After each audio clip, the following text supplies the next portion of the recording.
अस्सलामुअलैकुम, मैं हूं गुलाम रसूल भट्टी और आप देख रहे हैं मेरा यूट्यूब चैनल। नाज़रीन इकराम, सबसे पहले आपसे दरख्वास्त है कि चैनल को सब्सक्राइब ज़रूर कर लीजिएगा। नाज़रीन इकराम, एंकर इमरान रियाज के हवाले से आपको अहम अपडेट्स जो है वो देनी है। आज उनकी केस की समाअत थी। कुछ अच्छी खबरें जो नहीं हैं और आज की समाअत के बाद उनके जो वकील मियां अली इशफाक है उनके ऊपर फिर बहुत से सवालात जो हैं वो उठ गए हैं। ये तमाम तर सूरत हाल आपके सामने रखनी है और इमरान रियाज के हवाले से हमारी भी दुआ थी और हम भी दुआगो थे कि वो अपनी फैमिली में ईद करें, लेकिन वो अब अपनी फैमिली में ईद भी नहीं कर पाएंगे।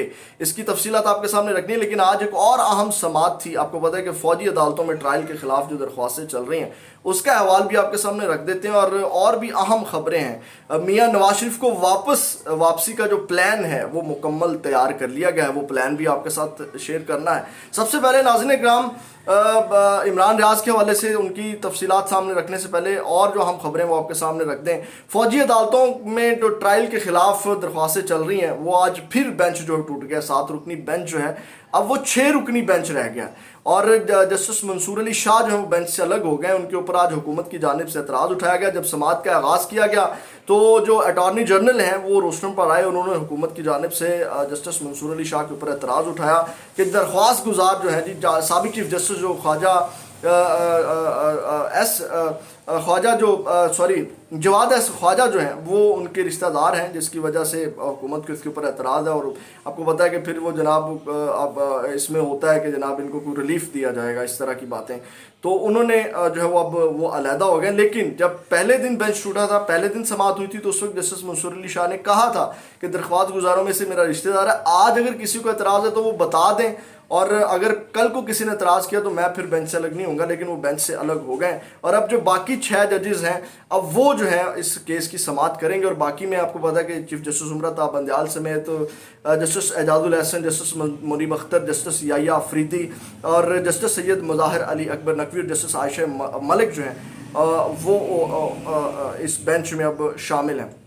तो ये हुकूमत की जानिब से जो चीज़ें भी चल रही हैं ये अच्छी चीज़ें नहीं चल रही और मुसलसल, मुझे नहीं पता मैं ये गलत कह रहा हूँ कि सही कह रहा हूँ, जस्टिस उमर अता बंदयाल को जो है वो जिच किया जा रहा है हुकूमत की जानिब से। वो इलेक्शन का मामला हो, वो प्रैक्टिस एंड प्रोसीजर बिल का मामला हो, अब ये वाला मामला जो है वो फौजी ट्रायल के ख़िलाफ़ जो दरख्वास्तें ये मामला हो, मुसलसल जिच किया जा रहा है।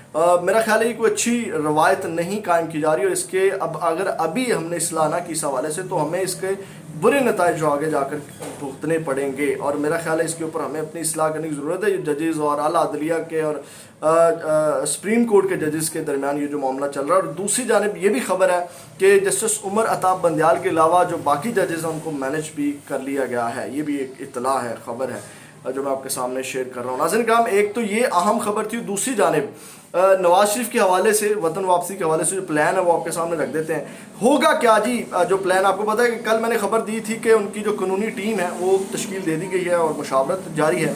अब उस कानूनी टीम की जानिब से मुशावरत मुकम्मल कर ली गई है और मियां नवाज शरीफ को ब्रीफ भी कर दिया गया, ब्रीफिंग दे दी गई है कानूनी टीम की जानिब से। और अब क्या होगा जनाब, लंदन में वकालतनामे भेजे जाएंगे, वो दस्तखत किए जाएंगे और नवाज शरीफ के पाकिस्तान पहुंचने से पहले जो है वो हिफाजती ज़मानत कबल अज़ गिरफ्तारी जो है वो दायर की जाएगी और फिर जो है मियां नवाज शरीफ वतन वापस आएंगे। और अगर उनको जेल भी जाना पड़ा, मतलब फॉर एग्जांपल उनको हिफाजती ज़मानत नहीं मिलती और उनको जेल भी जाना पड़ता है, तो अब जो है उनको घर में ही सब जेल, उनके घर को ही सब जेल करार दिया जाएगा और वो घर में ही रहेंगे। आपको पता है कि तमाम चीज़ें इस वक्त एक शख्स के लिए काम कर रही है और मियां मोहम्मद नवाज शरीफ हैं और तमाम चीज़ें उनकी हैं और नवाज शरीफ को कोई ज़हमत नहीं होगी। ये मुकम्मल प्लान है जी नवाज शरीफ के हवाले से। चौधरी परवेज़ इलाही के हवाले से अगर मैं आपको खबर दूँ तो उनको आज दोबारा FIA ने गिरफ्तार कर लिया। उनके गनमैन मोहम्मद जमान को भी आज जो है वो गिरफ्तार कर लिया गया। ये जो है वो अहम खबरें थी। और नाज़रीन इकराम, एंकर इमरान रियाज के हवाले से जो है वो अब हम आ जाते हैं। आज जब समाअत हुई, सबसे पहले तो मैं अगर बतौर एंकर एज अ एनालिस्ट देखूं तो मुझे इस चीज़ की समझ नहीं आई कि जो मियां अली इशफाक हैं वो हैं विक्टिम के वकील और विक्टिम का वकील जो है वो आके तसल्लियाँ दे रहा है जज को। ये मुझे बात समझ नहीं आई और इसी के ऊपर उनके ऊपर एतराज़ात भी उठाए गए। अब देखिएगा, जब समाअत हुई तो चीफ जस्टिस हाई कोर्ट अमीर भट्टी ने जो है वो इसके ऊपर कहा। उन्होंने कहा जी बताएं, उन्होंने इस्तफसार किया कि क्या प्रोग्रेस है।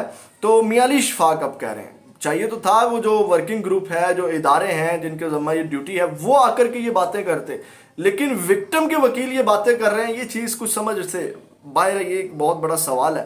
وہ کہتے ہیں جی معاملات جو ہیں بہتری کی طرف جا رہے ہیں اور پچھلے کچھ دنوں میں مثبت پیش رفت ہوئی ہے, اور انہوں نے کہا کہ عمران ریاض کچھ گھنٹوں, کچھ لمحوں یا کچھ دنوں تک بازیاب ہو جائیں گے, اور انہوں نے اب جو عدالت سماعت ہے وہ 5 جولائی تک جو ہے وہ ملتوی کر دی ہے, اور یعنی کہ 9 دن, ٹھیک ہے, اب گھنٹوں اور لمحوں سے بات جو ہے وہ دنوں تک ہی چلی گئی ہے. گھنٹوں اور لمحوں کی بات تو ختم ہو گئی نا, 5 جولائی تک جو سماعت ہے, اب گھنٹوں لمحوں کی بات تو ختم ہو گئی, یہ تو 9 دن پڑ گئے سماعت کے اندر. اور اب جو ہے اس کا مطلب ہے کہ اینکر عمران جو ہے وہ اپنی فیملی کے ساتھ جو ہے وہ عید بھی نہیں کر سکیں گے. اب ناظرین کرام, میں نے جیسے پہلے کہا تھا میں جسٹ رپورٹ کر رہا ہوں, اس کے بعد پھر ان کے اوپر سوالات اٹھ گئے, اور وہ انہوں نے کل بھی غصے کا اظہار کیا, وہ بھی آپ کے سامنے میں تفصیلات رکھوں گا. اب ان کے اوپر جو اعتراض اٹھے ہیں سنیے گا اس سماعت کے بعد. وہ لکھتے ہیں واہ بیان و عمل میں کیا خوبصورت تضاد ہے. 26 جون کو بتایا جا رہا ہے کہ کچھ گھنٹوں یا کچھ دنوں میں بازیاب ہو جائیں گے, جبکہ اگلی سنوائی 5 جولائی رکھ دی ہے, مطلب 9 دن. چاہیے تو یہ تھا کہ شام 4 بجے کا وقت دیتے, کیونکہ بات گھنٹوں سے شروع ہوتی ہے. تو یہ چیزیں بڑی کنفیوز کرنے والی ہیں کہ وکٹم کے وکیل تسلیاں دے رہے ہیں. اور دوسری بات یہ کہ میں نے کل بھی ولاگ کیا تھا, اور ہمیں کیا سرائیاں نہیں کرنی چاہیے, لیکن جتنے مطمئن میاں علی شفاق ہیں کچھ نہ کچھ تو ان کو بتانا چاہیے. اگر ان کو مقصود ہے کہ جناب وہ آ کر کے نہیں بولیں اور ان کو رکھا ہوا ہے, تو کہہ دیں, سیدھا کہہ دیں. عوام کو بھی پتہ ہے کہ بھائی جنہوں نے رکھا ہوا ہے وہ تب چھوڑیں گے جب معاملات سیدھے ہو جائیں گے, جب ان کے خلاف جو بیانات نہیں جائیں گے. اب جیسے ہارون رشید کو کل آفیئر کروا دیا گیا سنو ٹی وی سے, تو اسی طرح ان کو بھی اب کہہ لیں کہ سیدھی بات ہے تاکہ پریشانی ختم ہو. اس کے بعد انہیں کچھ سمجھ نہیں آ رہا, لگتا ہے عمران بھائی آج کل آ جائیں گے گھر علی بھائی کی باتوں سے, لگتا ہے, مطلب انہوں نے کہا کہ علی بھائی کی باتوں سے لگتا ہے کہ آج کل عمران بھائی آ جائیں گے. پھر ایک اور صاحب لکھتے ہیں یہ میاں علی شفاق جو ہے وہ رانگ نمبر ہیں, علی اشفاق اتنے مطمئن, یہ تنزیہ کہا جا رہا ہے. انہوں نے کہا کیا پیش رفت ہوئی ہے, مجھے تو یہ وکیل بھی رانگ نمبر لگتا ہے. میاں علی اشفاق اسٹیبلشمنٹ کا آدمی اس سوال کا جواب کیسے دے رہا ہے, اس کو معلوم ہے کہ عمران ریاض کہاں ہے, سب جھوٹ اور فراڈ. عمران ریاض کو فیملی کے کوئی اور وکیل جو ہے وہ کرنا چاہیے. اور انہوں نے کہا کہ علی بھائی نے ایسا بولا, بھائی کہاں ہیں, ہماری جان جا رہی ہے.